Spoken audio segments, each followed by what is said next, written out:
ధన్యవాదాలు అధ్యక్ష.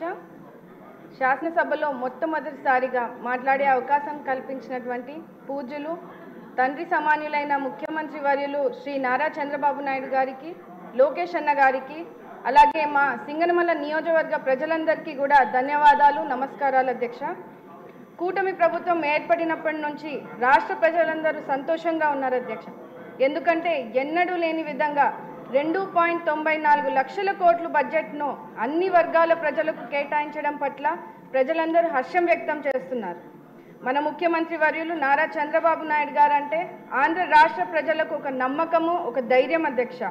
ఆయన ప్రతి ఇంటికి ఒక పెద్ద కొడుకుగా రాష్ట్ర ప్రజలను ఆదుకుంటున్నారు అధ్యక్ష.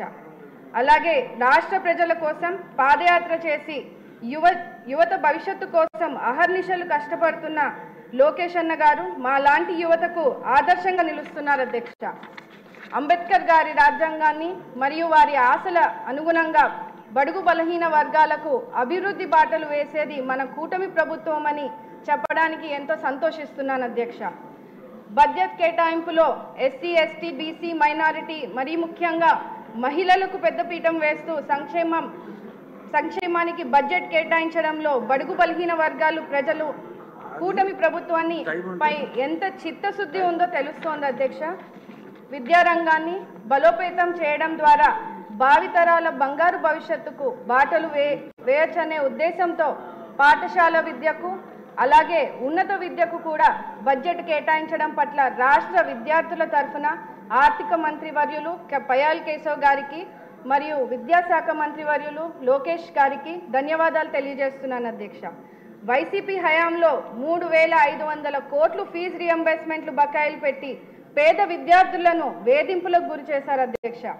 ఇప్పుడు ఆ బకాయిలు కూడా మన మంచి ప్రభుత్వం చెల్లించబోతోంది. దీని ద్వారా ఎంతోమంది పేద విద్యార్థులకు మంచి జరుగుతుంది అధ్యక్ష. అనంతపురం జిల్లా మా సింగనమల నియోజకవర్గంలో ప్రజలు ఎక్కువ శాతం వ్యవసాయం మీద ఆధారపడతారు అధ్యక్ష. దశాబ్దాల కాలం నుంచి నియోజకవర్గంలో త్రాగునీరు, సాగునీరు సమస్య ఎక్కువగా ఉంది అధ్యక్ష. ముఖ్యంగా గండికోట నుంచి పుట్లూరు వయా సుబ్రాయన్ సాగర్ ఎత్తిపోతల పథకం ద్వారా గండికోట నుంచి సుబ్రాయన్ సాగర్ వరకు డిపిఆర్ తయారుగా ఉంది అధ్యక్ష. అది ప్రస్తుతం ఆర్థిక శాఖ క్లియరెన్స్లో ఉన్నది. ఈ పథకం వలన దాదాపు 35,000 ఎకరాలకు సాగు చేసుకునే అవకాశం ఉంటుంది అధ్యక్ష. మా సింగనమల నియోజకవర్గంలో పుట్లూరు, ఎల్లనూరు మండలంలో గ్రామాలకు తాగునీరు సమస్య తీరుతుంది అధ్యక్ష. అలాగే అనేక వాటర్ స్కీమ్స్ ఉన్నప్పటికీ కూడా మా నియోజకవర్గంలో కనీసం తాగడానికి కూడా నీళ్లు లేని పరిస్థితిని ప్రజలు ఇబ్బంది పడుతున్నారు అధ్యక్ష.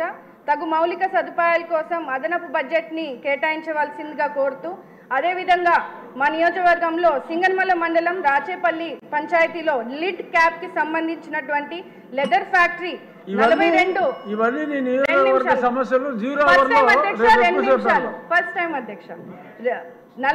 ఎకరాల్లో ఉంది అధ్యక్ష. కానీ నిధులు కేటాయించలేక ఆ ఫ్యాక్టరీ గత ప్రభుత్వం మూసివేయడం జరిగింది. ఆ ఫ్యాక్టరీని తిరిగి ప్రారంభిస్తే సుమారు 3,000 ఎస్సీ కుటుంబాలకు ఉపాధి కలుగుతుంది అధ్యక్ష. కావున ఫ్యాక్టరీపై దృష్టి సారించి నిధులు కేటాయించవలసిందిగా కోరుతూ, అదేవిధంగా బీసీ, ఎస్టీ స్కూల్స్ అండ్ హాస్టల్స్కు సరైన మౌలిక సదుపాయాలు లేవు అధ్యక్ష. ఎందుకంటే అక్కడ కనీసం వాటర్ ఫెసిలిటీస్, కరెంట్ ఫెసిలిటీస్ లేక పిల్లలు ఇబ్బంది పడుతున్నప్పటికీ తల్లిదండ్రులు బడులకు పంపించేందుకు కూడా మా పిల్లలను బడులను కూడా పంపించట్లేదు అధ్యక్ష. ముఖ్యంగా ఆడపిల్లలను చిన్న వయసులోనే పెళ్లిళ్ళు చేస్తున్నారు అధ్యక్ష. అందుకనే స్కూల్స్ అండ్ హాస్టల్స్కి మౌలిక సదుపాయాలు అందించాలని సంబంధిత మంత్రివర్యులను కోరుతున్నాను అధ్యక్ష. గత ప్రభుత్వం బడుగు బలహీన వర్గాలకు అడుగడుగున అన్యాయం చేస్తుంది అధ్యక్ష. ముఖ్యంగా ఎస్సీ సబ్ ప్లాన్ నిధులను దారి మళ్లించి 40,000 కోట్ల రూపాయలను దారి మళ్లించి తీవ్ర అన్యాయం చేశారు అధ్యక్ష. అదేవిధంగా ఎస్సీ వెల్ఫేర్ పథకాలు రద్దు చేసి వాటిని పునరుద్ధరించాలని, సంక్షేమాన్ని అభివృద్ధి బాటలో పట్టించాలని ఈ సభా వేదికగా కోరుతున్నాను అధ్యక్ష. ఇప్పటికే కొన్ని పథకాలను పునరుద్ధరించారు. వాటిలో విదేశీ విద్య వంటి పథకాలు బడుగు బలహీన వర్గాలకు విద్యార్థులకు మంచి జరుగుతుంది అధ్యక్ష. ఈ విద్యార్థుల ఉన్నతి కోసం కూటమి ప్రభుత్వం కృషి చేయడం ఎంతో సంతోషిస్తున్నాం అధ్యక్ష. అదేవిధంగా బడుగు బలహీన వర్గాల సంక్షేమం కోసం బడ్జెట్లో అధిక ప్రాధాన్యత ఇస్తూ ఆర్థికంగా సామాజికంగా విద్యా వైద్య రంగాల్లో చేయూతనిచ్చే విధంగా ఎస్సీ వెల్ఫేర్ నిధులు కేటాయించడాన్ని ఆనందిస్తున్నాం అధ్యక్ష.